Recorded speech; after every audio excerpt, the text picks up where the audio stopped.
सदगुरु कबीर साहब ने इस रमैनी में कहा है, बरसो पापी आहि गुमानी, पाखंड रूप छलेव नर जाने। 52 रूप छलेव बलिराजा, ब्राह्मण किन्ह कौन को काजा। ब्राह्मण ही सब किन्हीं चोरी, ब्राह्मण ही को लागल खोरी। ब्राह्मण किन्हों वेद पुराना, कैसो हुके मोहि मानुष जाना।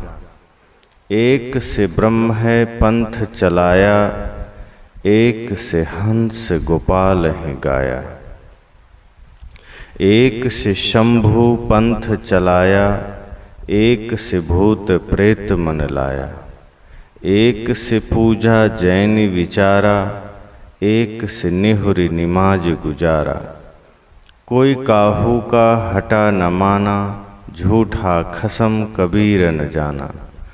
तन मन भज रहो मोरे भक्ता, सत्य कबीर सत्य हैं वक्ता। आपु ही देव आपु है पाती, आपु है कुल आपु है जाति। सर्वभूत संसार निवासी, आपु ही खसम आपु सुखवासी। कह इत मोहि भयल युगचारी, काके आगे कहों पुकारी। साँचे ही कोई न माने, झूठ ही के संग जाए। झूठे ही झूठा मिल रहा, अहमक खेहा खाए।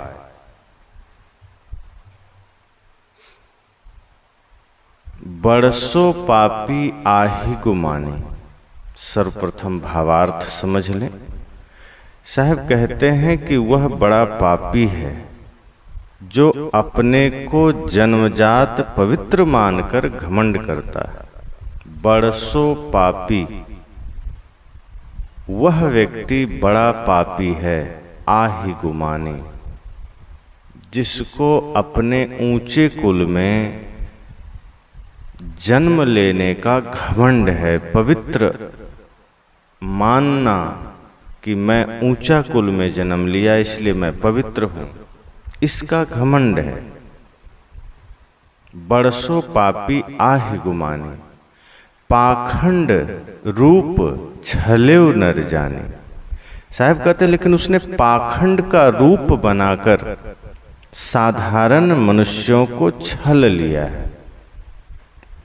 52 रूप छलेव बलिराजा,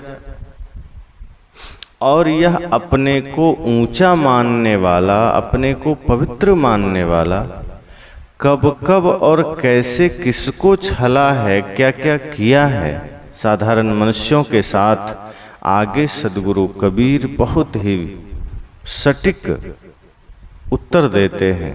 वे कहते हैं 52 रूप छलेव बलिराजा, कि एक ब्राह्मण ने अपना 52 रूप बनाकर धर्मात्मा राजा बलि को ही छल लिया। ब्राह्मण किन्हों कौन को काजा।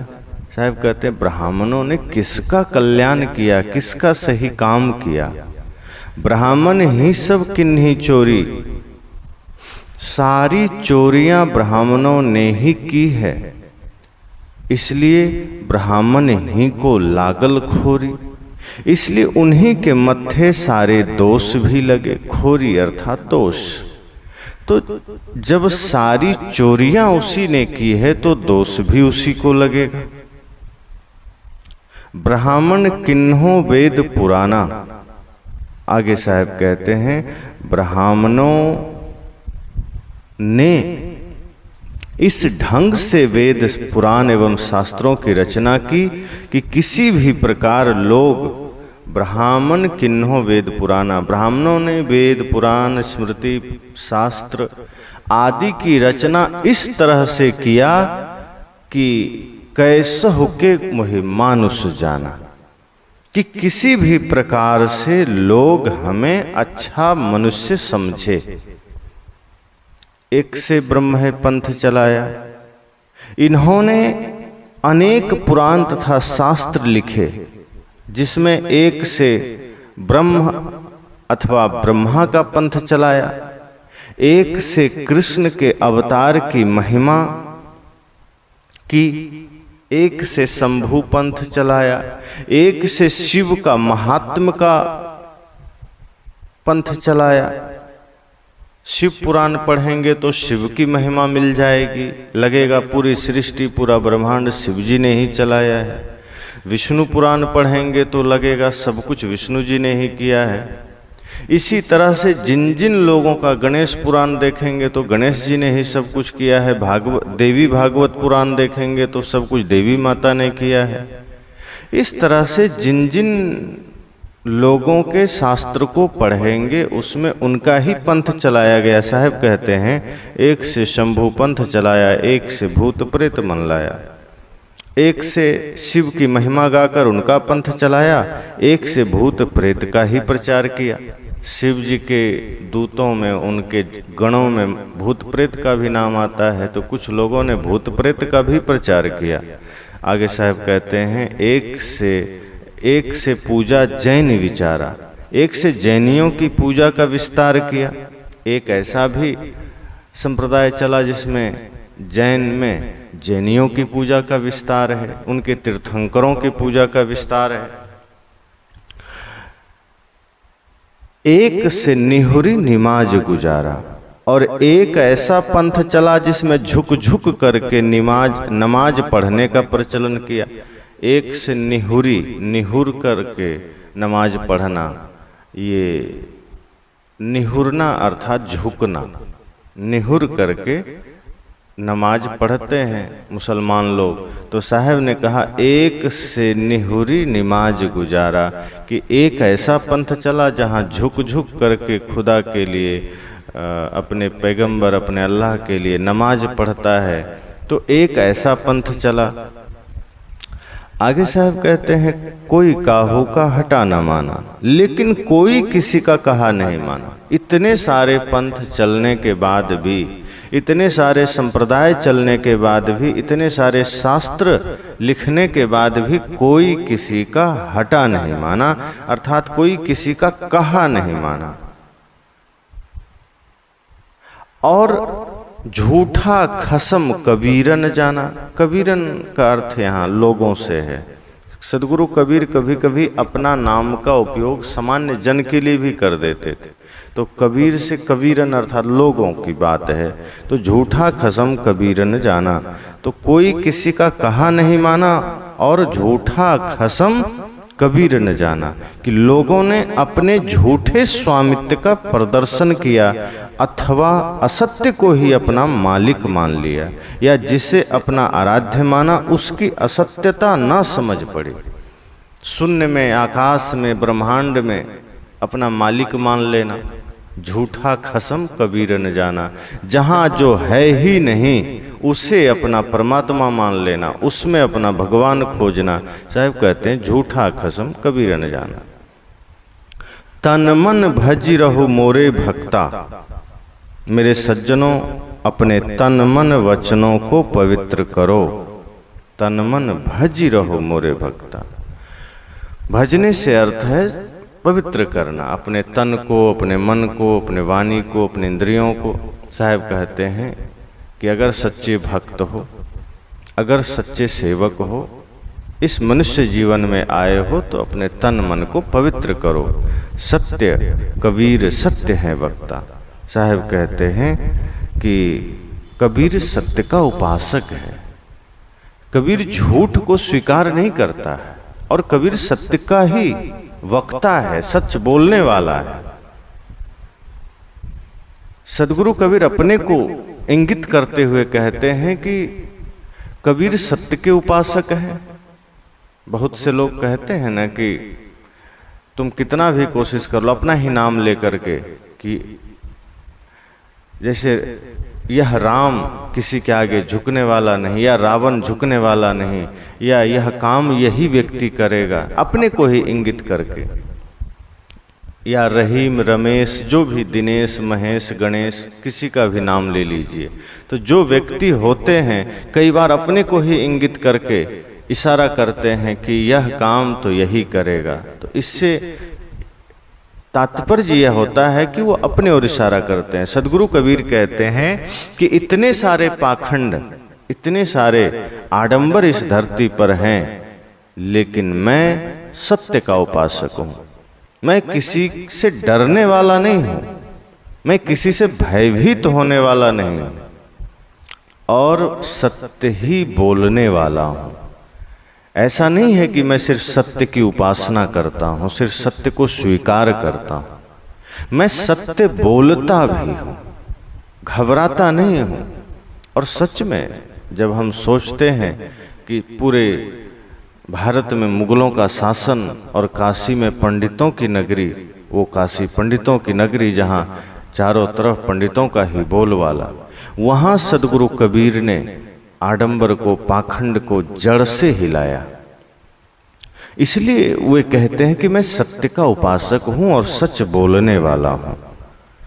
फिर साहब आगे कहते हैं, आप ही देव आप हैं पाती। सबके भीतर निवास करने वाला यह चेतन अपने आप ही देवता है। आप ही देव आप हैं पाती। और इनके पूजने के लिए वे अपने आप फूल पत्ते हैं। पाती मतलब पत्तियां, फूल, पत्ते।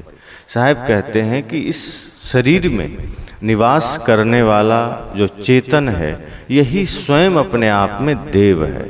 हो हुजूर, साहब कहते हैं यही हुजूर है, यही स्वामी है, यही देव है। और यह स्वतः ही अपने पूजा के लिए फूल पत्ती भी है, कहीं कोई अलग से कुछ नहीं है। आप हैं कुल, आप हैं जाति, तथा अपने आप उत्तम कुल जाति है। सर्वभूत संसार निवासी, संसार में निवास करने वाले सब जीव अपने आप अपने स्वामी हैं और स्वरूप ज्ञान तथा स्वरूप स्थिति को पाकर स्वयं आनंद कंद हैं।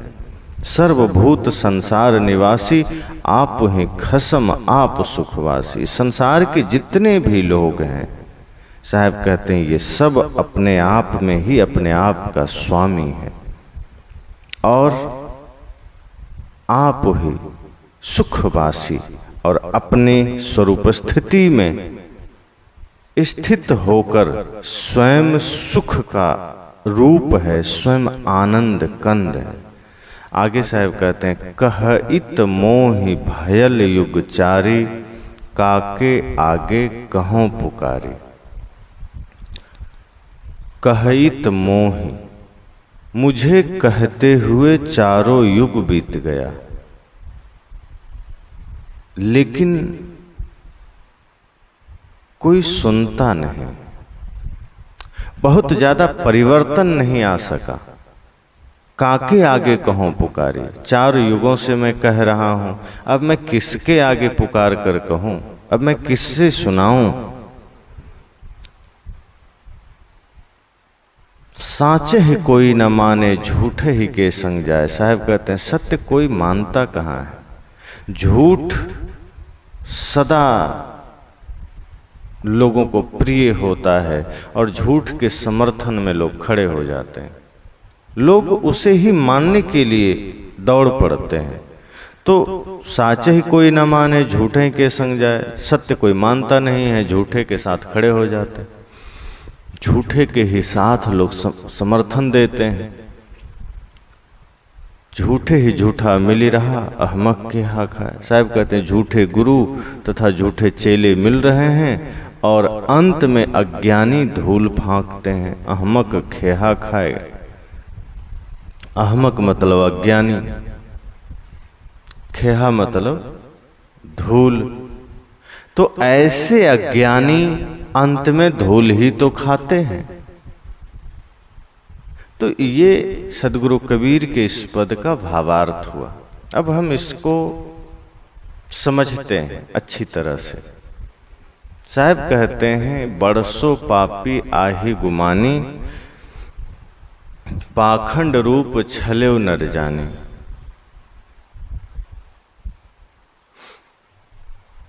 इसमें सदगुरु कबीर ने बहुत ही क्रांतिकारी रूप में अपनी बातें कही है।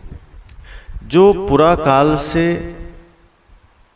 या पूर्व काल में जाति के नाम पर छुआछूत चल रहे थे, आडंबर चल रहे थे, लोगों को ठगने का काम चल रहा था, एक वर्ग अपने को ऊंचा मान करके समाज को वर्गला रहा था, इस पर साहब ने प्रहार किया है।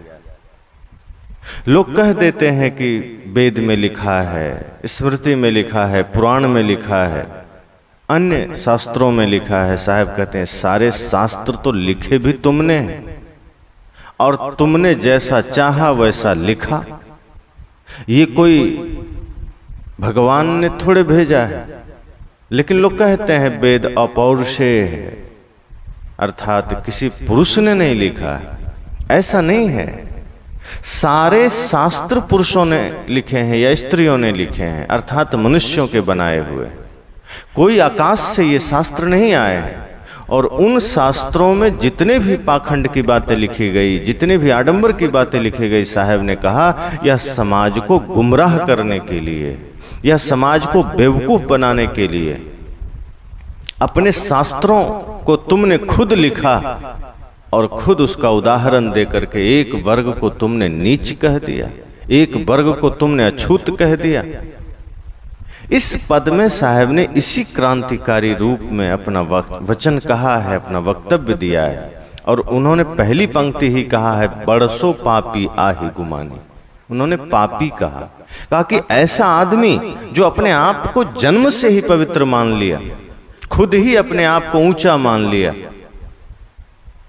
अहंकार कर लिया कि मैं ऊंचे कुल में जन्म लिया, मैं पवित्र हूं, मैं ब्राह्मण हूं, मैं श्रेष्ठ हो गया, बाकी सब नीच है, बाकी सब शूद्र है, बाकी सब त्याज्य है। साहब कहते हैं ये अधिकार तुम्हें किसने दे दिया और किसने कहा कि तुम ऊंचे हो? क्योंकि यह धर्म के नाम पर चल रहा है। धर्म का सहारा लेकर, धर्म की आड़ लेकर किसी को नीच कह देना, धर्म के नाम पर किसी को बेवकूफ बना देना, ऐसे तथाकथित धर्म गुरुओं की, पुरोहितों की साहब ने धज्जियां उड़ाई है। और उन्होंने कहा कि ये झूठे वर्ण जाति के आधार पर किसी को ऊंच तथा किसी को नीच कहना ये बहुत बड़ा पाप है। जन्मजात किसी को मानना, नीच मानना, किसी को शूद्र मानना, ये भयंकर घोर अपराध है। इसलिए साहब कहते हैं कि वो आदमी पापी है, वो अपराधी है, वो दुष्ट है, वो खुद नीच है। मनुष्य अपने कर्मों से छोटा या बड़ा होता है। अगर वो पवित्र कर्म किया है तो वो बड़ा है, ऊंचा है, पवित्र है। अगर उसका कर्म गंदा है तो वो नीच है, चाहे वो किसी भी कुल में जन्म लिया हो, चाहे वो किसी भी जाति में जन्म लिया हो। लेकिन यहां तो लोगों को ऐसा मान लिया, कह दिया कि तुम नीच कुल में जन्म लिए हो, तुम शूद्र कुल में जन्म लिए हो, चाहे तुम कितना भी ज्ञानी हो जाओ, तुम नीच ही रहोगे। और बहुत बड़े बड़े षड्यंत्र चले। यहां तक कह दिया गया कि पूज्य विप्रशील गुणहीना, शूद्र न गुणगण ज्ञान प्रवीणा। कि ब्राह्मण अगर चरित्र से भ्रष्ट भी है, शील गुणहीन भी है, तो वह पूज्य है। और अगर शूद्र गुण ज्ञान प्रवीण है, सब कुछ से श्रेष्ठ है, तो वह पूज्य नहीं है। यह मनुष्यता पर किया जाने वाला कितना बड़ा घातक प्रहार है। साहब कहते हैं ये नासमझी जिन्होंने की वे बड़े पापी हैं।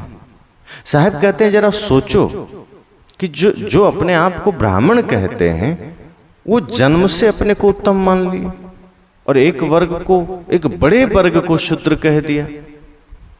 कैसे शूद्र हो गया भाई? जिस व्यक्ति ने हमें मिट्टी का बर्तन बना के दिया, हम उसमें पानी पीते हैं, हम उसे पूजा में प्रयोग करते हैं, कहीं पूजा हो तो पूजा की कलश कौन बनाता है? कुम्हार ही तो बनाता है। तो पूजा में प्रयोग किया जाने वाला कलश पूजनीय हो गया, लेकिन कलश बनाने वाला कुम्हार शूद्र हो गया, नीच हो गया, अपवित्र हो गया। ये कहां की ना समझी। किसी ने हमें तेल पेर कर दिया, उस तेल के हमने दिए जलाए भगवान की पूजा में और खुद भी खाए, बाल में भी लगाए, लेकिन वो तेल पेरने वाला तेली शूद्र हो गया, नीच हो गया, अछूत हो गया। आखिर बनाया तो उसी ने, तैयार तो उसी के हाथों से हुआ। तो जिस तेली ने तेल तैयार किया, उस तेल को हम खाते भी हैं, शरीर में लगाते भी हैं, भगवान की पूजा के लिए दीप में भी डालते हैं, तो वो तेली अपवित्र कैसे हो गया? साहब ने कहा कि जिस व्यक्ति ने कपड़े बुने, हमारे लिए कपड़े तैयार किए, और तो और तुम्हारे भगवान के लिए भी कपड़े उसने बनाए, उसी के बनाए कपड़े तुम पहनते हो, उसी के बनाए कपड़े तुम भगवान को पहनाते हो, उसी कपड़े को तुम दिन रात पहन रहे हो, उसी पर सो रहे हो। वो कपड़ा शुद्ध हो गया, लेकिन वो कपड़ा बुनने वाला बुनकर अपवित्र हो गया, नीच हो गया। साहब ने कहा, कहां का न्याय है? ये कहां की समझदारी है? ये षड्यंत्र है। आगे साहब ने कहा कि जिसने हमारे बाल बनाए, नाई आता है हमारा बाल बना देता है। बाल बनाते समय कोई दिक्कत नहीं है, हमारे सिर में बाल बढ़ गए, वो आया हमारे सिर को पकड़ पकड़ करके बढ़िया से बाल काट दिया। तो हमारे सिर की सफाई करने वाला नाई अपवित्र हो गया, और जिस सिर में बाल है वो सिर पवित्र हो गया। साहब ने कहा, ये ना समझी नहीं तो और क्या है? मनुष्य को जाति के नाम पर नीच कह दिया गया। जो बाल काट रहा है, जो बाल की सफाई कर रहा है, वो शूद्र हो गया, वो नीच हो गया, और तुम पवित्र कैसे हो गए? जिसने हमारे कपड़े धोए, उस धोबी समाज को तुमने नीच कह दिया। तुम्हारे कपड़े तुम्हारे शरीर में गंदे हैं, तुम गंदगी में बैठे हो तो तुम पवित्र हो, और जिसने तुम्हारी गंदगी साफ कर दी, जिसने तुम्हारे कपड़े धो दिए, वो गंदा हो गया। साहब ने आगे कहा कि जो भंगी समाज टट्टी उठाया, टट्टी साफ किया, मैला साफ किया, जगह जगह की गंदगी को साफ किया, उसे तुमने नीच कह दिया, और तुम गंदगी फैलाने वाले ऊंच हो गए। साहब कहते हैं, गंदा करने वाला नीच है, गंदगी साफ करने वाला तो श्रेष्ठ है, वो तो महान है, वो तो ऊंचा है। जिस तरह से किसी की जान लेने वाला पापी माना जाता है, लेकिन जान बचाने वाला धर्मात्मा माना जाता है, इसी प्रकार गंदगी फैलाने वाला नीच हो सकता है, नीच होगा, लेकिन जिसने गंदगी साफ की वो तो श्रेष्ठ होगा, वो तो पवित्र होगा। गांव घर में जानवर मर जाते हैं, तो जिसे हमने चमार कह करके नीच कह दिया, छोटा मान लिया, बेचारा वो उस मरे हुए जानवर को उठा के मरघट पहुंचा दिया, वो अपवित्र हो गया, लेकिन तुम पवित्र हो गए। और जब उसी जानवर को मारकर तुम खा रहे हो तो तुम पवित्र हो। उन्हीं जानवरों को अपने पेट में डाल रहे हो तो अपने पेट को ही कब्रिस्तान बना लिया, अपने पेट को ही शमशान घाट बना लिया। मुर्दे पेट में थोड़े डाले जाते हैं, मुर्दे शमशान में डाले जाते हैं, वहां जलाए जाते हैं, गाड़े जाते हैं। लेकिन राक्षस प्रवृत्ति के लोग क्या करते हैं, एक जीव को मार दिया और मारने के बाद अब जो जीव मर गया वो मुर्दा ही तो हो गया, वो लाश ही तो है। घर में कोई मर जाए तो आदमी उसे बाहर जाके जला देता है, लेकिन एक मछली, एक मुर्गा, मुर्गी, बकरा, बकरी, भैंसा, गाय काट करके वो मुर्दा हो जाने के बाद, लाश हो जाने के बाद अपने पेट में डाल दिया।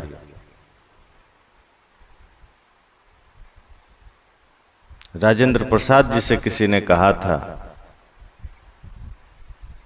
कि आप मांस नहीं खाते। उन्होंने कहा कि मेरा पेट कोई शमशान घाट थोड़े है जो मैं इन मुर्दों को खाऊं। लेकिन हम खाए चले जा रहे हैं, हम पवित्र हो गए। तो जिस व्यक्ति को हमने नीच कहा वो समाज के सारे उत्तम कार्य कर रहा है। साहब कहते हैं किस आधार पर तुमने इसे नीच कहा, किस आधार पर तुमने उसे छोटा कहा, शूद्र कहा। और जिस व्यक्ति ने हमारे लिए अनाज पैदा किया, खेत से अनाज उपजा करके उसको फ्रेश करके उसने हमारे घर तक पहुंचा दिया, वो व्यक्ति अछूत हो गया। उसके द्वारा उपजाया हुआ अन्न शुद्ध है, हमारे घर तक पहुंचा दिया तब तक शुद्ध है। उस अनाज को खाने वाला हम शुद्ध हैं, लेकिन जिसने पैदा किया वो अशुद्ध हो गया, वो अपवित्र हो गया, उसे हम अपवित्र मान लिए। बाद में उसे ही हम नीचे बैठा करके जमीन में भोजन दे रहे हैं। पहले ऐसा होता था कि जो अपने आप को बड़ा मानते थे कि हम ऊंचा कुल में जन्म लिए और जिसे शूद्र कहा जाता था, वो किसी के सामने भोजन बैठकर नहीं कर सकता था। पत्तल में या थाली में, जमीन पर भोजन दिया जाता था। ऐसी यातनाएं तथा कथित लोगों ने जाति के नाम पर, ऊंचे कुल के नाम पर अपने को ऊंचा मान करके और जिन्हें नीचा कहा गया उसके साथ ऐसे ऐसे अत्याचार किया लोगों ने। साहब ने कहा कि जिस व्यक्ति ने कुआं खोदा, कुएं में उतर करके धीरे धीरे कुएं को बनाया, खोदा, तैयार किया, वो अपवित्र हो गया, लेकिन उसी कुआं से तुम पानी पी करके पवित्र हो गए। उसे फिर कुएं पर चढ़ने भी नहीं दिया जाता था। जो अपने आप को ऊंचा मानते थे, उनके घर आंगन में कोई कुआं है तो वहां कोई भी शूद्र नहीं जा सकता है, उसके कुएं पर चढ़कर पानी नहीं ले सकता है। यद्यपि उस कुएं को उसने खुद बनाया नहीं है, बनाया उन्हीं मजदूरों ने है जिसे वो नीच कहता है, शूद्र कहता है। उसका बनाया कुआं ठीक है, लेकिन जिसने बनाया वो अछूत हो गया। साहब कहते किस आधार पर इतने सारे अपराध तुमने किए? बड़े ही जोर देकर साहब ने कहा, बरसों पापी। ऐसे लोग पापी है जो जाति के नाम पर किसी को नीच कह दिया, किसी को छोटा कह दिया, किसी को शूद्र कह दिया। साहब कहते हैं ऐसे लोग पापी हैं, दुष्ट हैं। वस्तुतः यही लोग शूद्र हैं, यही लोग नीच हैं, जिसके मन में किसी के लिए जाति के नाम पर छुआछूत का भाव है, जो अपने को ऊंचा मानते हैं, किसी को नीचा मानते हैं। ऊंचे कुल में जन्म लेने से कुछ नहीं होता। ऊंचा कुल भी तो तुम नहीं बनाए। तुमने मान लिया कि ये ब्राह्मण है, ये ऊंचा होता है, वो शूद्र है, वो नीचा होता है। शास्त्र भी तुमने ही लिखे, किसी और ने तो लिखे नहीं। साहब कहते हैं ये शास्त्र भी ब्राह्मणों के बनाए हैं, अपने तरीके से इन्होंने ऊंचा बना लिया कि मैं ऊंचा। किसी ने कहा थोड़े कि तुम ऊंचा हो, खुद मान लिया कि मैं ऊंचा। साहब कहते हैं ये अपराध है, ये पाप है। तुमने खुद को ऊंचा माना, कोई बात नहीं, खुद को ऊंचा मान लिया, ठीक है, पर किसी को नीच कह दिया, साहब कहते ये सबसे बड़ा पाप है, ये सबसे बड़ा अपराध है। इसलिए साहब ने कहा कि ब्राह्मणों ने लोगों को नीच कहा, जो दूसरे कुल में जन्म लिया, जिसे आज शूद्र कहते हैं। उस शूद्र कुल में जिसने जन्म लिया वो नीच हो गया। ये शूद्र नाम भी तो ब्राह्मणों का दिया हुआ है, पुरोहितों का दिया हुआ है। जन्म से कोई ब्राह्मण शूद्र होता है? साहब कहते जन्म से सब समान है, बाद में तुम्हारे बनाए हुए भंवर जाल में कोई शूद्र हो गया, कोई वैश्य हो गया, कोई क्षत्रिय हो गया और तुमने खुद को ब्राह्मण मान लिया। साहब कहते हैं कि वेद शास्त्र पढ़ने और पढ़ाने का अधिकार भी ब्राह्मणों ने अपने पास रखा, और इस क्रम में उसने क्षत्रियों को पढ़ने की छूट दी और वैश्यों को थोड़ा और नीचे स्तर पर रखा, और शूद्र कहे जाने वाले बंधुओं के लिए तो भाषा पढ़ने का अधिकार भी नहीं दिया। और सदगुरु कबीर कोई बात हवा में नहीं करते, ये सभी धर्म शास्त्र में लिखे गए हैं और ऐसा हुआ है। शूद्रों के साथ जो अत्याचार हुआ है, शूद्र नाम दे करके उसे नीच कहना और उसके साथ अत्याचार करना, एक बहुसंख्यकवादी को हमेशा के लिए नीचे दबा के रखना, जातिवाद का दीवार खड़ा करके रखना, साहब ने कहा ये कर्म लंबे समय तक चला है और आज भी कहीं ना कहीं मन मस्तिष्क में लोगों के ये विचार दबा हुआ है, समय समय से बाहर आ जाता है। बड़े बड़े धर्मगुरु जो अपने आप को मानते हैं कि हम ब्राह्मण कुल के हैं, जब उनकी अपनी सभा लगती है तो वहाँ ये जातिवाद का विष वो बाहर लेकर आते हैं। बाकी समय तो कहते हैं कि हम सब हिंदू हैं, जब वोट देने की बात आए तो हम सब हिंदू हैं, लड़ने की बात आए तो हम सब हिंदू हैं, लेकिन गद्दी पर बैठने की बात आए, पूजा की बात आए, प्रतिष्ठा की बात आए, तब कहते हैं हम ब्राह्मण हैं, तुम शूद्र हो, तुम इसके योग्य नहीं हो, तुम मंच पर बैठने के योग्य नहीं हो। ये नासमझी चलती है। तो साहब ने कहा कि वेद शास्त्र पढ़ने का अधिकार भी ब्राह्मणों ने अपने पास रखा और कहा कि शूद्र को वेद पढ़ने का अधिकार नहीं है, शूद्र को पढ़ने का ही अधिकार नहीं, वेद तो छोड़ दीजिए।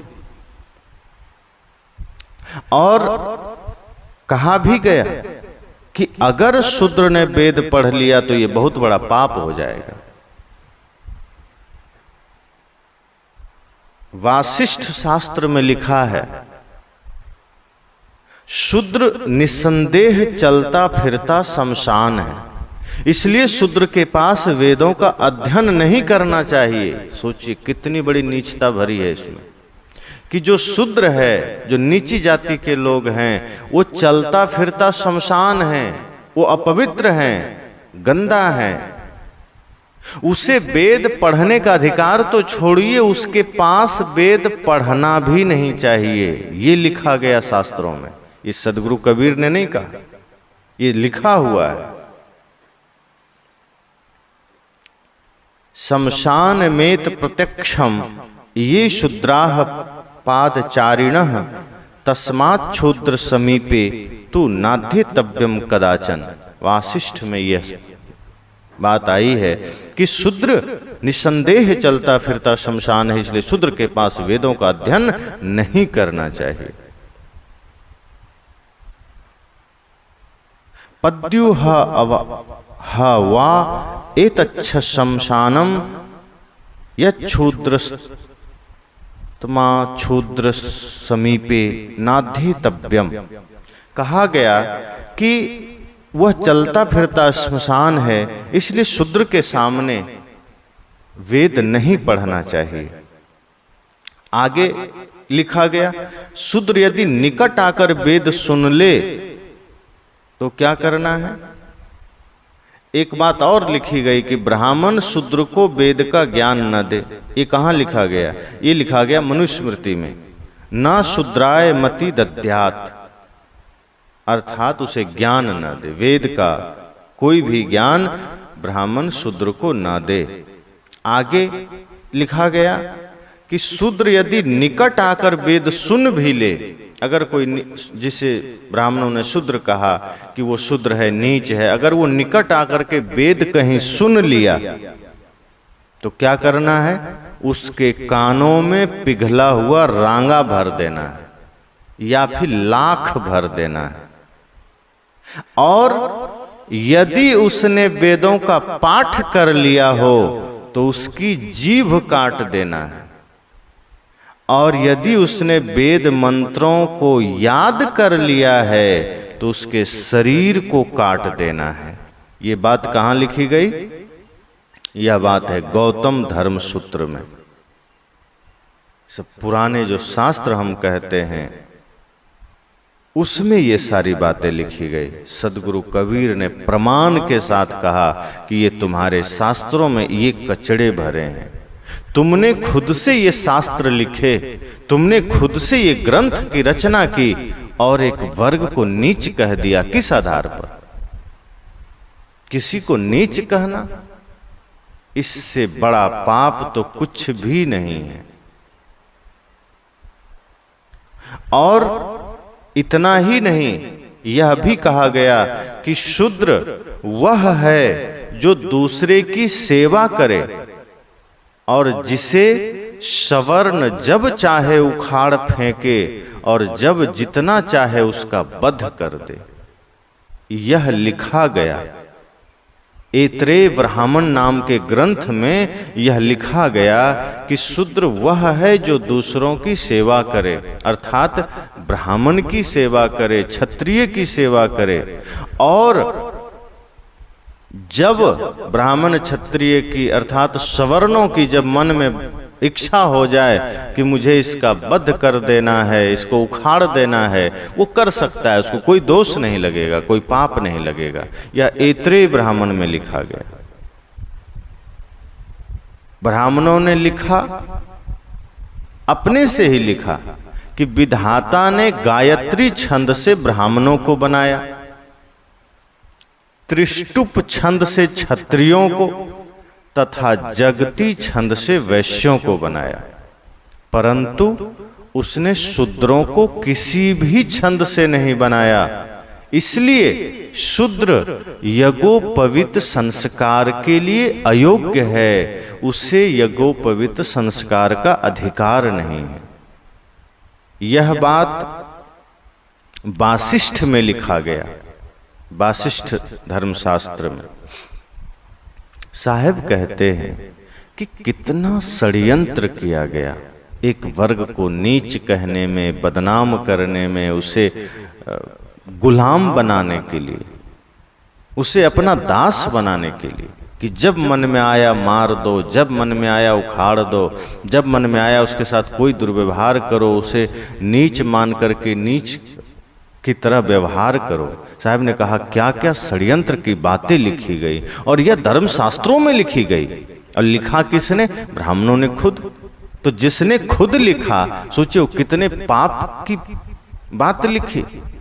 साहब कहते हैं यह तो सब जानता है कि किसी भी व्यक्ति का जन्म माता पिता के रजवीर्ज मिलने से होता है, किसी छंद से, दोहा से किसी का जन्म होता है। सवाल ही नहीं होता कि कोई छंद से पैदा हो जाए। कोई नहीं जन्मे मात पिता बिन बांधे वेद की नीति। कोई माता पिता के बिना जन्म नहीं ले सकता। और यहां कहा गया कि ब्राह्मण गायत्री छंद से जन्म लिया। साहब कहते हैं ये एक और मूर्खता, एक और नासमझी कि कोई किसी छंद से पैदा नहीं होता है, सब माता पिता से समान रूप में पैदा होते हैं। यह जन्मजात उच्चता का पाखंड कितना झूठ और कितना बड़ा पाप है। तो क्या कहा आगे कि ब्राह्मण गायत्री छंद से पैदा हुआ, शूद्र त्रिष्टुप छंद से पैदा हुआ, क्षत्रिय त्रिष्टुप छंद से पैदा हुआ। ब्राह्मण को कहा गया, ब्राह्मणों ने अपने लिए लिखा कि हम गायत्री छंद से पैदा हुए, क्षत्रिय त्रिष्टुप छंद से पैदा हुए, और जो वैश्य हैं वह जगती छंद से पैदा हुए। तो किसी ने कहा कि ये शूद्र कैसे पैदा हुआ? तो ब्राह्मणों ने क्या लिखा? असतो वा एव संभूतः यच्छूद्र। सतपथ ब्राह्मण में यह लिखा गया। पुस्तक का नाम ही सतपथ ब्राह्मण है। तो क्या लिखा उसमें कि यह शूद्र असत से पैदा हुआ है, झूठ से पैदा हुआ है, इसका कोई अस्तित्व ही नहीं है, ये कीट पतिंगे के समान है। श्री भगवत शरण उपाध्याय ने लिखा है कि मनु, याज्ञवल्क्य, वशिष्ठ, शंख, लिखित, नारद तथा बृहस्पति सभी ने अपने मंत्र पूतवाणी से शूद्रों की सुकाट्य गर्दन नापी है। खून के छींटे इतिहास के पन्नों पर पृष्ठ संख्या 103 में श्री भगवत शरण उपाध्याय ने लिखा है। उन्होंने लिखा है कि यह विचारणीय विषय है कि भेदभाव ग्रस्त पंडितों ने मनु, याज्ञवल्क आदि के नाम से अनेक विषमता भरी वाणियां लिखी है, परंतु नाम बदनाम होते हैं मनु आदि के। इसका प्रत्यक्ष उदाहरण है कि वाल्मीकि रामायण में कबंध वध के समय श्री राम ने शूद्र कहे जाने वाले बंधुओं को कुछ भी भला बुरा नहीं कहा है। जब एक कबंध नाम का राक्षस है, जब उसका वध हुआ है, तो श्री राम ने शूद्र कहे जाने वाले जो भी बंधु थे कुछ भी नहीं कहा उसको। लेकिन गोस्वामी तुलसीदास जी के मन में ऐसी बातें थी, इसलिए उन्होंने राम जी के मुख से कबंध के सामने कहलवा दिया कि सापत ताड़त पुरुष कहंता, विप्र पूज्य अस गावहि संता। पूजी विप्रशील गुणहीना, शूद्र न गुणगण ज्ञान प्रवीणा। इसमें दोष श्री राम का नहीं है, किंतु गोस्वामी जी का है, जिन्होंने श्री राम के कंधे पर बंदूक रखकर पीछे से स्वयं शूद्रों पर दागी है। गोस्वामी जी के मन में जो जातिवाद का विष था, जो जातिवाद का जहर था, वो श्री राम के कंधे पर बंदूक रख करके उन्होंने शूद्रों पर दागी है। इसी प्रकार मनुस्मृति ईसा की प्रथम शताब्दी के लगभग की रचना है। अब सोचिए, यहां भी एक झूठ। जो मनुस्मृति ग्रंथ है वो ईसा की जो प्रथम शताब्दी है उसके आसपास यह ग्रंथ लिखा गया है, लेकिन मनु नाम के महापुरुष ईसा के हजारों वर्ष पहले हुए, तो स्वाभाविक है कि मनु ने यह पुराण लिखा, स्मृति लिखा नहीं, उस ग्रंथ की रचना उन्होंने किया नहीं। जो ग्रंथ लिखा ही ईसा के आसपास गया है, प्रथम शताब्दी में जिसकी रचना हुई है मनुस्मृति की, लेकिन मनु तो हुए हैं उसके हजारों वर्ष पहले। इसका मतलब मनु के नाम पर ब्राह्मणों ने ग्रंथ लिख करके उनके नाम को बदनाम किया है। इसलिए साहब कहते हैं कि यह सब कुछ ब्राह्मणों ने ही किया है। संबुक शूद्र होकर भी तप कर रहे थे, इसलिए श्री राम ने उनकी हत्या कर दी। यह बात वाल्मीकि रामायण के उत्तरकांड सर्ग 73 से 76 में आया है।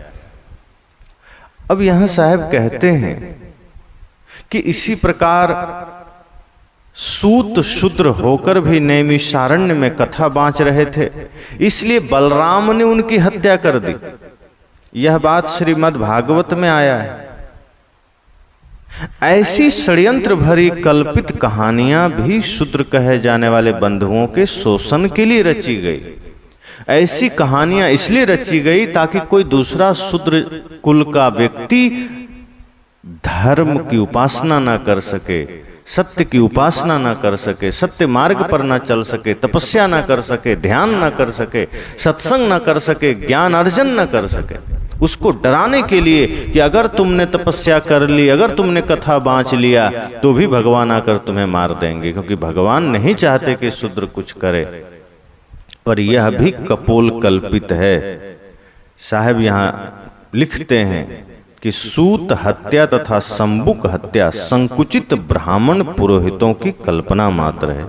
इसमें श्री राम तथा बलराम को घसीटकर कलुषित ब्राह्मणों ने अपना स्वार्थ सिद्ध करना चाहा है।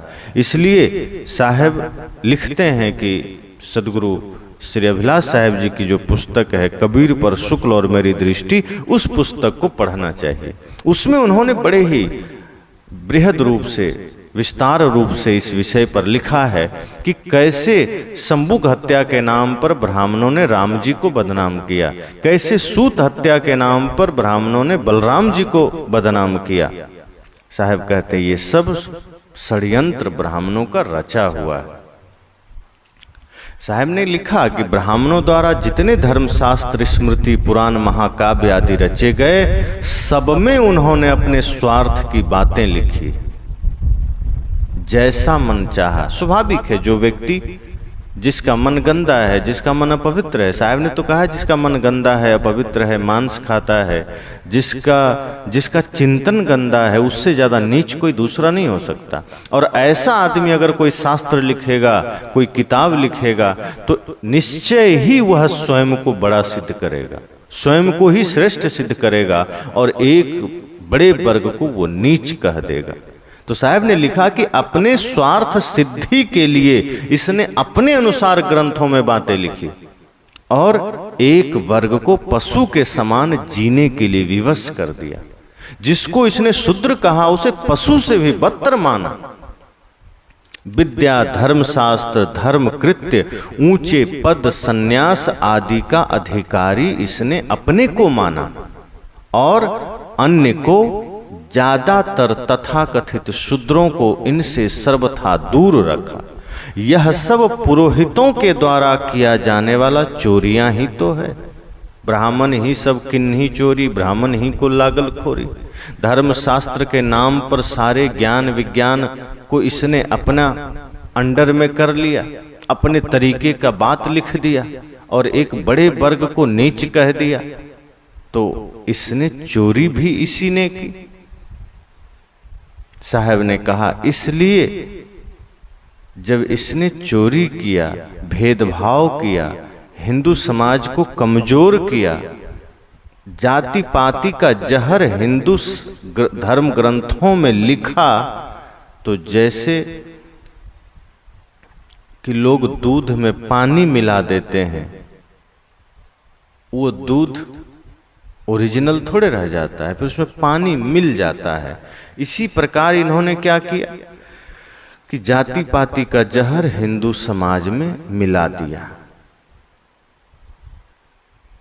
अपने धर्मशास्त्रों में छुआछूत का जहर मिला दिया, आडंबर पाखंड चमत्कार का जहर मिला दिया और आज समस्त हिंदू समाज में उसकी छाया देखने को मिलती है।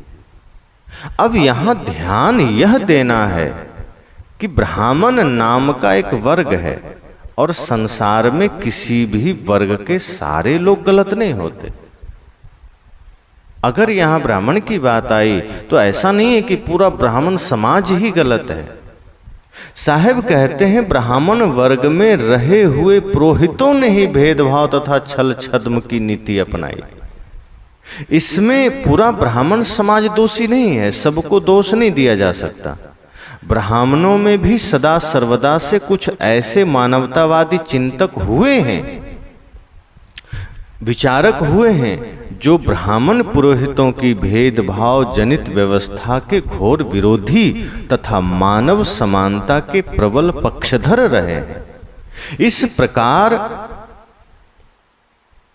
ब्राह्मण समाज में भी ब्राह्मण व्यवस्था विरोधी आग यत्र तत्र सदैव सुलगती रही है, जिसके परिणाम में आचार्य बृहस्पति ने भौतिकवादी पक्ष लेकर ब्राह्मणों के कर्मकांडों की धज्जियां उड़ाई थी। साहब यह कहना चाहते हैं कि हम यह नहीं कह सकते कि अगर ब्राह्मण पुरोहितों ने यह छल छद्म किया शास्त्रों के नाम पर, छुआछूत के नाम पर, वेद शास्त्र के नाम पर, तो इसका मतलब संपूर्ण ब्राह्मण समाज इसका दोषी नहीं है। जो इसमें पुरोहित वर्ग है और कुछ यदा कदा उनको यह दोष दिया गया। बाकी ब्राह्मण समाज में भी अच्छे अच्छे चिंतक हुए, विचारक हुए, जो शुद्ध मानवतावादी हुए, जो इंसान से प्रेम करने वाले हुए, जिनके मन मस्तिष्क में कहीं भी कोई छुआछूत का भाव नहीं हुआ, वे भी समाज के इस दशा को देखकर पीड़ित हुए और उसके लिए आवाज उठाए। तो साहब कहते हैं कि ब्राह्मण व्यवस्था और ब्राह्मणों में जो कर्मकांड है उसका विरोधी स्वर, इसके विपरीत कुछ बातें, इसके खिलाफ में कुछ बातें उपनिषद, महाभारत, गीता आदि धर्म ग्रंथ में यहाँ कुछ कुछ जगह देखे जा सकते हैं। अब जैसे ब्राह्मण समाज की संतान जैन, बौद्ध, सिद्धनाथ, कबीर पंथ तथा निर्गुणी धारा के नाना संप्रदायों में दीक्षित होकर ब्राह्मणवादी भेदभाव नीति का सदा घोर विरोध करती रही। साहब कहते हैं कि जैसे ब्राह्मण समाज के भी बहुत से संतानें, बहुत सारे लोग कहीं जैन धर्म में दीक्षा ले लिया, कहीं बौद्ध धर्म में दीक्षा ले लिया, कहीं नाथ परंपरा में दीक्षा ले लिया, कबीर पंथ में भी दीक्षा ले लिया। बहुत ऐसे ब्राह्मण समाज के लोग हैं जो कबीर पंथी हैं, जो बौद्धिस्ट हैं, जो जैन हैं। तो बहुत से लोग हैं जो इन मत पंथ में आकर के जाति पाति के भेदभाव से ऊपर भी उठे हैं, जो छुआछूत के नाम पर किया जाने वाला आडंबर है उससे ऊपर उठे हैं और उसके खिलाफ आवाज भी उठाए हैं। तो साहब कहते हैं कि बहुत से लोग हैं जो इस विचारधारा के खिलाफ भी खड़े रहे हैं। सदगुरु कबीर ने तो उन्हीं ब्राह्मणों की यहाँ आलोचना की है जो विषमता जनित व्यवस्था के संस्थापक तथा परिपोषक रहे। सदगुरु कबीर उन ब्राह्मण पुरोहितों का विरोध करते हैं जो जातिवाद के समर्थक हैं, जो इंसान के विरोधी हैं, जो मांसाहार के समर्थक हैं, जो छुआछूत के समर्थक हैं, जो इंसानियत के विरोधी हैं। सदगुरु कबीर ऐसे ब्राह्मण समाज का, ऐसे ब्राह्मणों का विरोध करते हैं, उसका खिलाफ करते हैं।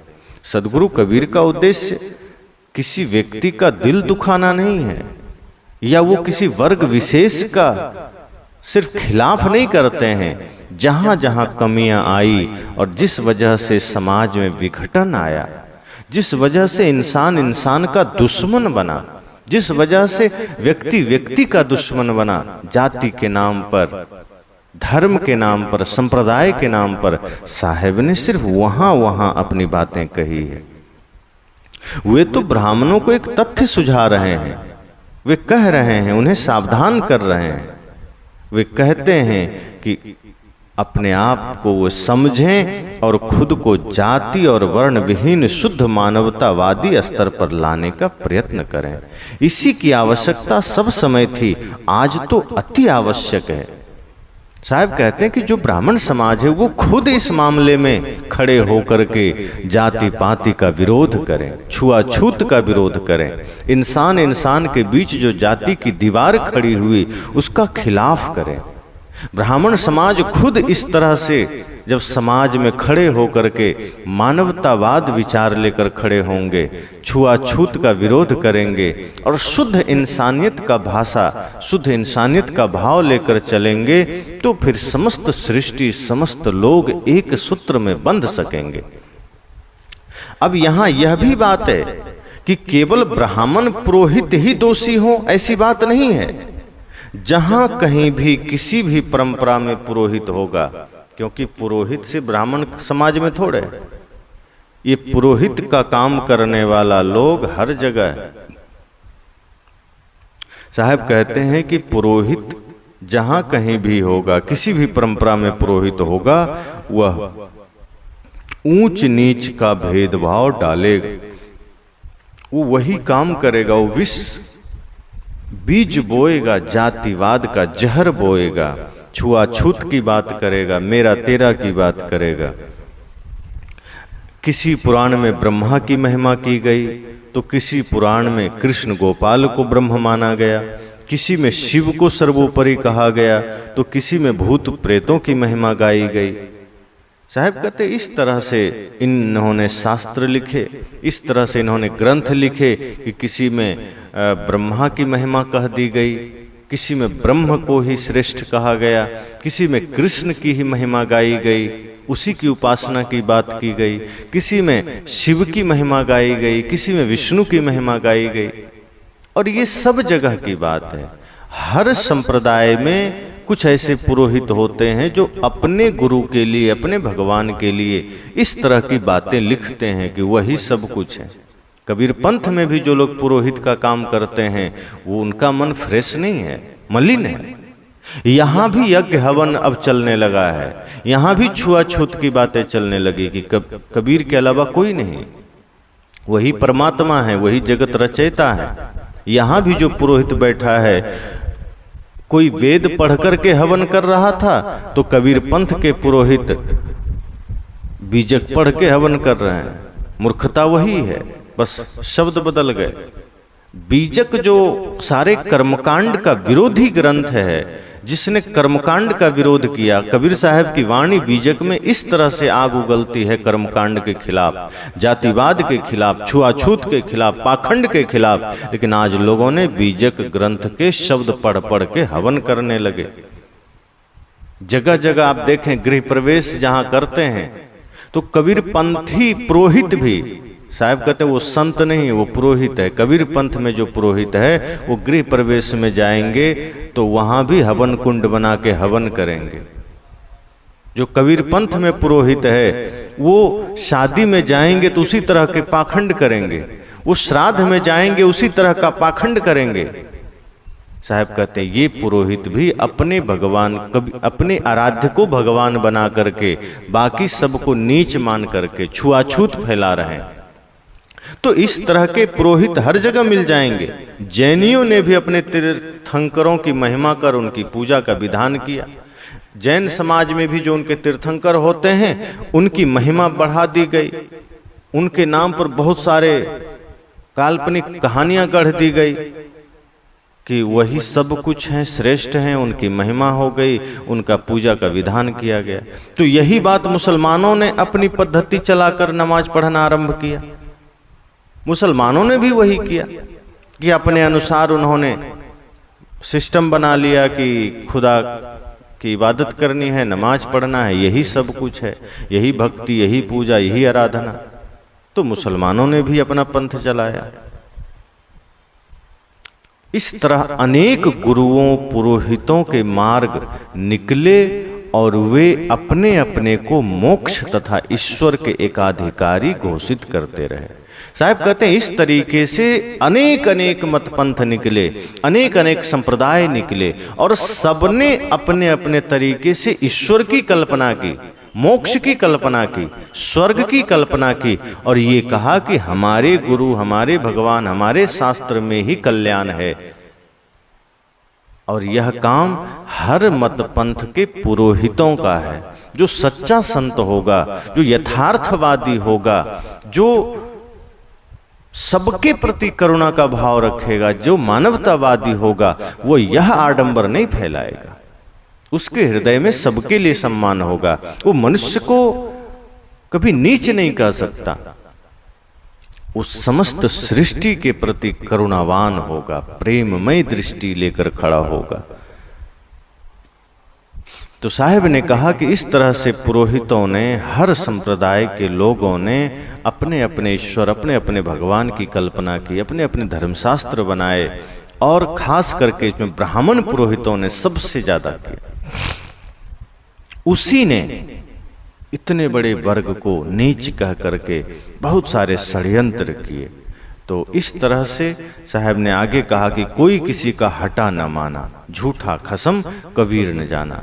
कि कोई किसी का हटा अर्थात रोकना नहीं माना। कोई किसी ने किसी को रोका गलत मार्ग पर जाने से, किसी ने रोका आडंबर करने से, किसी ने रोका छुआछूत करने से। साहब कहते हैं कोई किसी का हटा न माना, झूठा खसम कबीर न जाना। जीवों ने झूठे खसम को सही मान लिया। खसम का अर्थ है मालिक एवं स्वामी। झूठी प्रधानता को सही मान लिया। झूठा खसम कबीर न जाना। कबीर साहब कहते हैं कि लोग यह न समझ सके कि यह स्वामी या श्रेष्ठ बनना झूठा है। लोगों ने झूठे स्वामित्व को ही मान लिया। जहां जहां बताया गया कि ये भगवान, ये खुदा, ये पैगंबर, ये अल्लाह, ये गॉड, ये महापुरुष, नदी नाले पहाड़ पर्वत, उसी को मान लिया। किसी की बात कोई माना नहीं। अपने अपने तरीके से भगवान की रचना कर लिए, अपने अपने तरीके से स्वामित्व गढ़ लिए। साहब कहते हैं ये समझ ही नहीं पाए कि यह श्रेष्ठ बनना, अपने आप में बड़ा बनना, अपनी कल्पनाओं में जीना, अपने तरीके का मायावी संसार में एक कल्पना का जगत निर्माण करना, ये सब झूठा है। खुद ही खुद को श्रेष्ठ मान लिया, दूसरे को नीच मान लिया। झूठा कसम कबीर न जाना। साहब कहते हैं खुद में यह कितना झूठ बात है कि खुद ही श्रेष्ठ बन बैठा, खुद ही ऊंचा बन बैठा, खुद ही मालिक बन बैठा। विनम्रता हो जीवन में, प्रेम हो जीवन में। जहाँ प्रेम होगा, जहाँ करुणा होगी, वहाँ सबके लिए प्रेम होगा, सबके लिए समता का भाव होगा, अहंकार नहीं होगा। ऊंच नीच है मध्य की वाणी, एक है पवन एक है पानी। साहब यहाँ कहते हैं कि यहाँ मूलतः कौन ऊंच है कौन नीच है, सब में एक ही आत्मा है। कोई ऊंचा कोई नीचा नहीं, सब एक प्रकार से है, सब एक समान है, किसी में वैर नहीं, कोई विरोध नहीं, कोई छुआछूत की बात नहीं। इंसान मात्र एक है। साहब तो कहते हैं जीव मात्र एक है, सब में एक ही आत्मा, एक ही परमात्मा है। कबीर साहब कहते हैं कि मैं सत्य की उपासना करता हूं और सत्य की राय देता हूं। साहब कहते हैं मैं सच कहता हूं, मुझे भय नहीं, क्योंकि शरीर छूटने का भय सबको होता है। साहब कहते हैं मैं क्यों भय करूं जो शरीर मेरा नहीं है, मैंने तो इसे कब का छोड़ रखा है, इसलिए मैं सत्य कह सकता हूं, मैं सत्य कहता हूं, मैं सत्य की उपासना करता हूं। साहब कहते हैं हे मनुष्य, तू जड़ देवी देवताओं के सामने घुटने टेक कर गिड़गिड़ाओ मत। ये जड़ देवी देवता के सामने घुटने टेक कर तुम गिड़गिड़ा रहे हो, तमेव माता च पिता तमेव बंधुश्च सखा। साहब कहते हैं जड़ देवी देवताओं के सामने घुटने मत टेको, गिड़गिड़ाओ मत, कुछ मिलने वाला नहीं है। तुम जो भी मांग रहे हो कुछ नहीं मिलेगा। अपने मन को निर्मल करो, मन को पवित्र करो, सबके साथ प्रेम का व्यवहार रखो, सब कुछ मिलेगा। माता पिता गुरु की सेवा करो, दीन दुखी की सेवा करो, सहायता करो, भूखे प्यासे लाचार असहाय की सेवा करो, सब मिलेगा। और सब में ही परमात्मा को देखो। ये जड़ चीजों में जाकर के मत्था टेकना और वहां धन विद्या समृद्धि सुख स्वास्थ्य की कामना करना, साहब कहते हैं हे मनुष्य ये मत करो, इससे कुछ होने वाला नहीं। अपने मन वाणी कर्मों को पवित्र करो। तुम स्वयं देवों का भी देव हो, महादेव हो, तेरे सद्गुण ही तेरी पूजा के लिए फूल पत्ते हैं। साहब कहते हैं कि जो तुम्हारे जीवन में सद्गुण है, दया है, क्षमा है, शील है, संतोष है, विवेक है, श्रद्धा है, भक्ति है, प्रेम है, साहब कहते यही तुम्हारे जीवन के फूल हैं, पुष्प हैं। इसकी खुशबू दूर तक जाएगी। अगर तुमने अपने जीवन में दुर्गुण धारण किए तो उसकी दुर्गंधी दूर तक जाएगी। फिर सामने तो हो सकता है कोई सम्मान कर दे, पर पीछे तुम गालियां खाओगे। इसलिए साहब कहते हैं कि अपने जीवन में इन चीजों को धारण करो, तब क्या होगा कि तुम्हारे चरित्र की खुशबू दूर दूर तक जाएगी। यही तुम्हारे जीवन के फूल पत्ते हैं। तेरे कुल गोत्र और जाति वर्ण सब परमदेव चेतन में स्वयं है। ये बाहरी जाति, बाहरी गोत्र, बाहरी कुल सब छलावा है। यह चेतन आत्मा ही अपने आप में गोत्र है, ज्ञान ही इसका गोत्र है, ज्ञान ही इसका कुल है, ज्ञान ही इसका सब कुछ है, परिवार है। साहब कहते हैं इसमें मन को लगाओ, इसमें ध्यान लगाओ। संसार में रहने वाले सभी जीव अपने आप में स्वरूपतः परम देव है। वे स्वयं अपने कर्ता, विधाता और परमात्मा हैं। उनके अपने ऊपर कोई अन्य देव नहीं। सब जीव स्वयं शुद्ध बुद्ध कल्याण स्वरूप है। उन्हें सत्संग विवेक द्वारा अपनी पहचान करना चाहिए और अपनी स्थिति में आना चाहिए। मानव में ब्राह्मण शूद्र कौन है? साहब कहते हैं कि यह जीव स्वयं करता है, धरता है, विधाता है, अपने ही कर्म करने वाला है, खुद कर्म के फल को भोगने वाला है। इसके ऊपर दूसरा कोई नहीं है।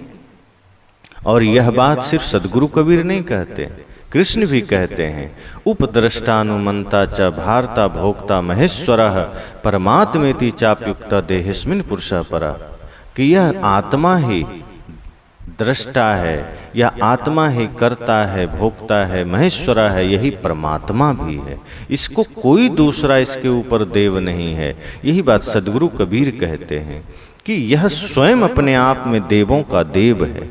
अगर यह अपने शुद्ध स्वरूप की पहचान कर ले, अपने ज्ञान स्वरूप की पहचान कर ले, तो यह स्वयं महादेव है। इसलिए सत्संग के द्वारा, विवेक के द्वारा अपने भीतर अपने आप की पहचान करो, अपनी स्थिति में आओ। मानव मानव एक है, कोई ब्राह्मण, कोई शूद्र नहीं, कोई क्षत्रिय, कोई वैश्य नहीं, सब इंसान है।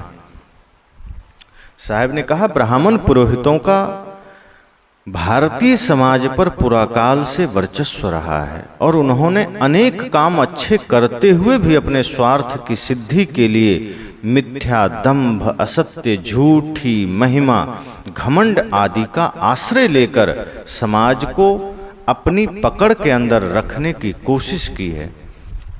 निश्चय ही पुराकाल से ही शास्त्रों पर ब्राह्मणों की पकड़ रही, तो कुछ अच्छा काम किया तो कुछ ऐसा काम किया जो समस्त मानवता के लिए जहर के समान हो गया। अपने तरीके से ही शास्त्रों में अपनी महिमा, झूठी महिमा, झूठे प्रशंसा लिख दिया, अपने तरीके का जाल लिख दिया ताकि लोग इसमें फंसते चले जाएं, और इसमें वो सफल भी हो गए। उन्होंने सबके कल्याण की चाबी अपने हाथों में रखने का दावा किया। जैसे ऊपर कहा गया कि यह दोष केवल ब्राह्मण पुरोहितों का ही नहीं किंतु दुनिया के सारे संप्रदायों के पुरोहितों का है। इसलिए सदगुरु ने यहाँ ब्राह्मणों के साथ साथ अनेक पौराणिक संप्रदायों, जैनियों, मुसलमानों के भी नाम लिए। इसी प्रकार बौद्ध, ईसाई आदि सभी संप्रदायों के पुरोहितों को समझ लेना चाहिए। साहब कहते हैं कबीर पंथ में भी बहुत से ऐसी शाखाएं हैं जो जीवों की मुक्ति की चाबी अपने हाथों में रखते हैं। उन्हें लगता है मेरे ही पास है, मुक्ति मेरे पास आने से ही मिलेगी, कि हमारे नियम संस्कार के अनुसार चलने से ही जीव को मुक्ति होगी।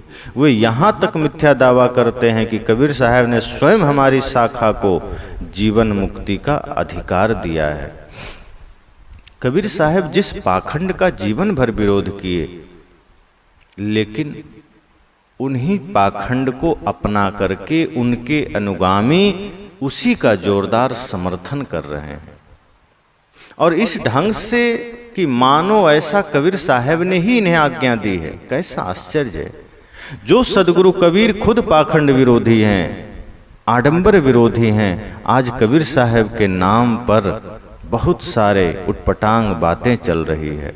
कबीर साहब ने जैसे ब्राह्मण पुरोहितों तथा अन्य पुरोहितों को खरी खोटी सुनाई है, यदि वे आज होते या आ जाएं तो कबीर पंथी पुरोहितों को उसी प्रकार वो लताड़ेंगे, छोड़ेंगे नहीं। उनके नाम पर किया जाने वाला पाखंड तो वो कैसे बर्दाश्त कर सकते थे। साहब ने कहा जितने भी मत पंथ के लोग हैं अपने अपने बुद्धि के अनुसार अलग अलग तरीके का षड्यंत्र किए। किसी ने अल्लाह को बड़ा माना, किसी ने भगवान को, किसी ने गॉड को, इस तरह के चीजें चली समाज में। उसी तरह से जो बाद में भी पंथ हुए उसमें भी लोगों ने अपने अपने महापुरुषों को भगवान बना दिया। भेदभाव उत्पन्न करने वाले पुरोहितों की धारा पूरा काल से ही रही है। वैसे शुद्ध मानवतावादी, क्रांतिकारी, आत्मचिंतक, विवेकी संतों एवं विद्वानों की धारा भी पूरा काल से रही है। साहब कहते हैं कि आडंबर करने वाले पूरा काल से रहे हैं, पाखंड करने वाले पूरा काल से रहे हैं, जातिवाद करने वाले पूरा काल से रहे हैं। इसी प्रकार सत्य की उपासना करने वाले मानवतावादी विचारक भी पूरा काल से रहे हैं, लेकिन उनकी संख्या कम रही। जैसे कपिल, कणाद, बुद्ध, महावीर, अनेक नाम लिए जा सकते हैं। महर्षि कपिल हैं, महर्षि कणाद हैं, महात्मा बुद्ध हैं, महात्मा महावीर हैं। ऐसे अनेक नाम हैं जो जातिवाद, छुआछूत, संप्रदायवाद से बिल्कुल ऊपर उठकर अपनी बातें कही है, संपूर्ण मानवता के हित की बातें कही है। उपनिषद के ऋषि भी इसी उदार मानवतावादी तथा आत्मवादी पंक्ति में आते हैं।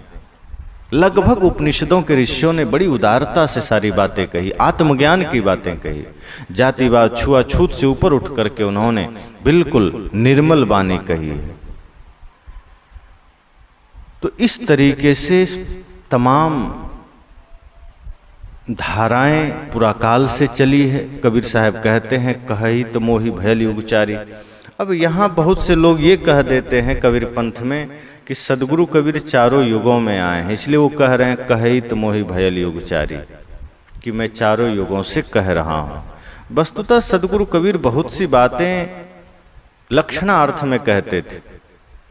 वे खुद इस तरह की बातों का खंडन करते हैं, तो वो कैसे कह सकते हैं मैं चारों युगों में आया हूँ। वस्तुतः वो ये कहते हैं कि मोहि, मेरा जो साहब कहते हैं कि कहित मोहि भयल युगचारी, यहाँ उनके कहने का अर्थ यह है कि 4 युग अर्थात सदा से मेरे जैसा चिंतन देने वाले व्यक्तियों ने यह बात कही है। मोही का अर्थ कबीर साहब अपने लिए नहीं करते हैं, मेरे जैसा विचार देने वाले लोग सदा से, चारों युगों से अपनी बातें समाज के लिए कहते आए हैं। जो सत्य की बातें हैं, जो पाखंड रहित बातें हैं, जो यथार्थवादी बातें हैं, जो कल्याणकारी बातें हैं, ऐसी बातें मेरे जैसे लोग सदा से कहते आए हैं। और सदा से ऐसे ऐसे महापुरुष समाज में हुए हैं जिन्होंने समाज में क्रांति की है, जिन्होंने समाज में आडंबर, झूठ, छल, कपट का, पाखंड का पर्दाफाश किया है, जिन्होंने सत्य ज्ञान के बीज बोए हैं। तो ऐसे महापुरुष चारों युगों से हुए हैं। ये नहीं समझना है कि सदगुरु कबीर यह कह रहे हैं कि मैं ही चारों युगों में हुआ। वे कहते हैं मेरे जैसे लोग सदा से हुए हैं और समय समय से यह ज्ञान, यह बोध समाज को देते आए हैं। तो इस पद के माध्यम से साहब ने कहा कि एक वर्ग ने स्वयं को बड़ा मान लिया, पवित्र मान लिया, और बहुत बड़े वर्ग को उसने शूद्र कह दिया।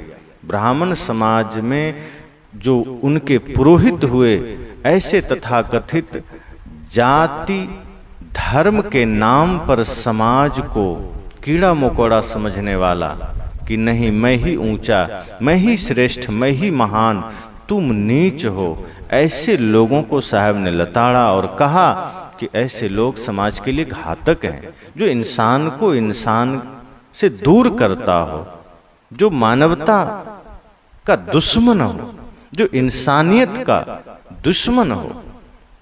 और इसी तरह के शास्त्र उसने लिखे, इसी तरह के शास्त्रों के द्वारा लोगों को उसने गुलाम बनाया और अपने अपने तरीकों से लोगों ने अपनी अपनी समाज का, अपने अपने संप्रदाय का महिमा मंडन किया। किसी में ब्रह्मा की महिमा, किसी में विष्णु की महिमा, किसी में शिव की महिमा, किसी में गणेश की। और इसी तरीके से अन्य मत पंथ के लोगों ने, जहाँ जैन समाज ने अपने तरीके का पूजा विधान बताया, तो कहीं मुस्लिम समाज ने घुटना टेक करके नमाज अदा करने का विधान बताया। इस तरह से धीरे धीरे समाज में विघटन आया। अपने अपने तरीके से अन्य समाज के पुरोहितों ने मानवता का विरोध किया, इंसानियत का विरोध किया और अपने अपने महापुरुषों का महिमा मंडन किया, उनके नाम पर रोटियां खाई। साहब ने कहा इस तरह के आडंबर, इस तरह के पाखंड में नहीं पड़ना है। तुम स्वयं स्वामी हो, तुम स्वयं चेतन देव हो, तुम स्वयं परमात्मा हो। अगर तुम अपने मन को निर्मल कर सको, अगर तुम अपने मन को पवित्र कर सको, तो तुम ही स्वामी हो।